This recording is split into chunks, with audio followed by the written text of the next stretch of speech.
বৃহস্পতিবার রাতে বিজেপি প্রার্থী উৎপল মহারাজের সমর্থনে কালিয়াগঞ্জের বিভিন্ন ওয়ার্ডে প্রচার চালালেন রায়গঞ্জ লোকসভা কেন্দ্রের সাংসদ কার্তিক চন্দ্র পাল।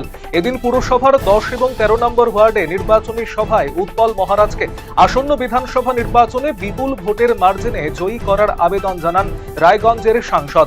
পাশাপাশি 13 নম্বর ওয়ার্ডে একটি নির্বাচনী কার্যালয়েরও উদ্বোধন করা হয়।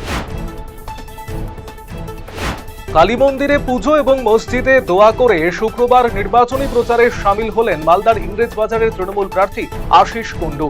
এদিন ইংরেজবাজার পৌরসভার 16 এবং 17 নম্বর ওয়ার্ডের বিভিন্ন এলাকায় প্রচার করেন তৃণমূল প্রার্থী। 17 নম্বর ওয়ার্ডের হাটখোলা এলাকায় তারা মন্দিরে পুজো দেন।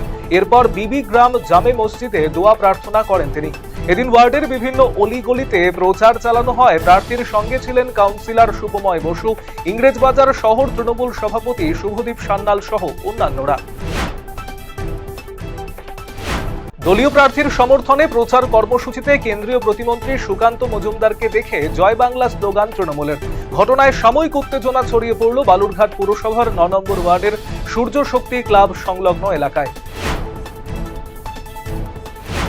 নির্দল প্রার্থী হিসেবে মনোনয়ন পেশ করেও শেষ পর্যন্ত মনোনয়নপত্র প্রত্যাহার করে যোগ দিলেন বিজেপিতে। মালদার গাজলের বাসিন্দা নির্দল প্রার্থী হিসেবে গাজল বিধানসভার জন্য মনোনয়নপত্র জমা দিয়েছিলেন, যদিও পরবর্তীতে মনোনয়নপত্র প্রত্যাহার করে বিজেপিকে সমর্থন করেছেন তিনি। হেমদাবাদ বিধানসভা আসনের তৃণমূল কংগ্রেস প্রার্থী সত্যজিৎ বর্মনের সমর্থনে বাইক মিছিল অনুষ্ঠিত হল হেমদাবাদে। শুক্রবার তৃণমূল প্রার্থীর সমর্থনে হেমদাবাদ ব্লকের বাঙালবাড়ি এবং হেমদাবাদ গ্রাম পঞ্চায়েত এলাকায় নিবিড় জনসংযোগ কর্মসূচি গ্রহণ করা হয়।